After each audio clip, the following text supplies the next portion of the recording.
All right, we're gonna start off with Abdullah Mason versus Sam Noakes.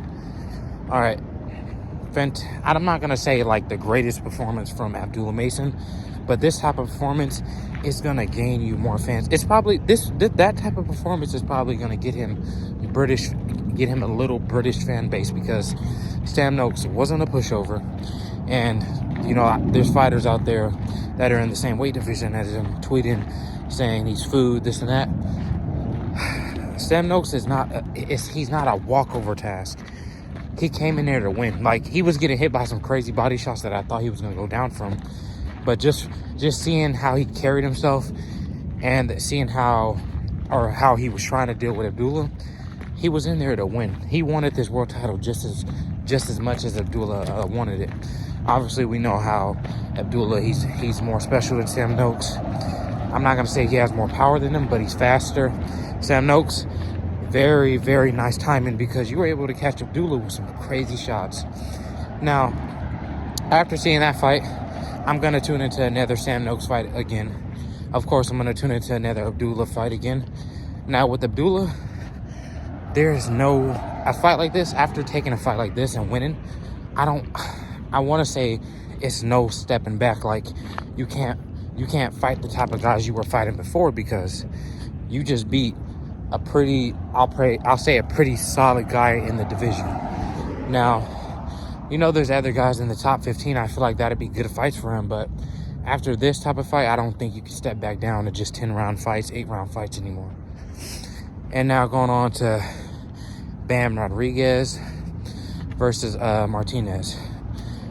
Pretty good fight. Bam is something very, very special. And I'm not gonna lie, I was a little bit, at first I thought he was gonna wash Puma, and then after like the first couple rounds, I was like, all right, he's still gonna beat him, but it's gonna Puma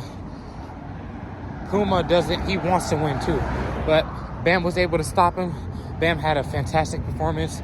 He won every round, and I'm pretty sure some of you saw Bam he hit a smile on him and then stopped him as soon as he started smiling. And I think he did that because, like, Puma was so easy to read up until that point. Now going on to our third fight on the main card. This one I was utterly wrong.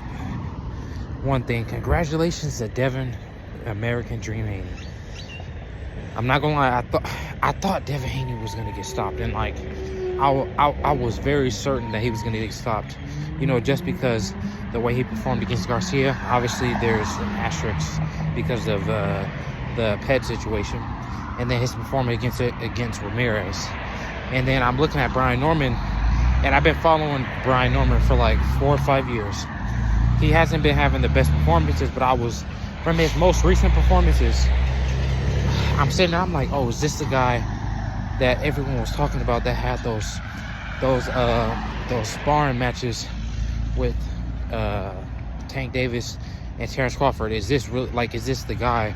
Like, basically, we're starting to see shades of that guy that everyone's saying was competing with the likes of those guys. And then after on Saturday, we can see Devin Haney. Devin Haney really is like that. He has power. That is one thing I did have a question about. Even though a lot of people don't say Devin Haney has power, I was like, all right, how well can Brian Norman take Devin's punches? Because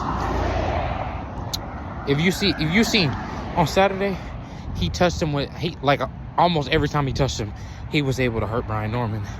And just, man, it's a whole bunch of stuff. But congrats again to Devin Haney. You had a very good performance, and you showed us why you shouldn't have been dropped from the pound-for-pound list. And, man. Now, moving on to David Benavidez versus Anthony Yarde. Great performance from Benavidez. There was moments when Benavidez stopped.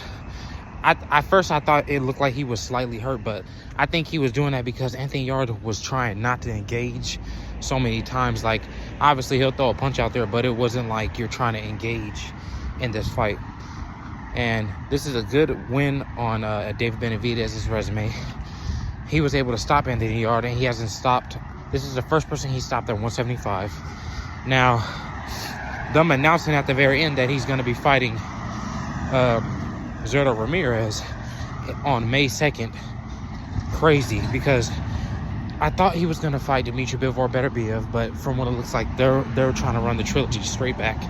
And now I'm trying to imagine how a fight with Ramirez and Benavidez would go, because I am high on Zurdo Ramirez, because I don't have him beating Obataya, but I am high on him at the same time, because Zurdo Ramirez has pretty good footwork, has power. I'm not going to say he's the fastest fighter, but his accuracy is very, very, very good. And then he's also, I think he's a little bit bigger than Benavidez. And people that are saying David is going to walk through him, this is not an easy fight at all. This is probably going to be his hardest fight to date. Let me know what you guys thought about the card. Man, again, shout out to Devin Haney, because you proved me wrong on a prediction I thought I was spot on for.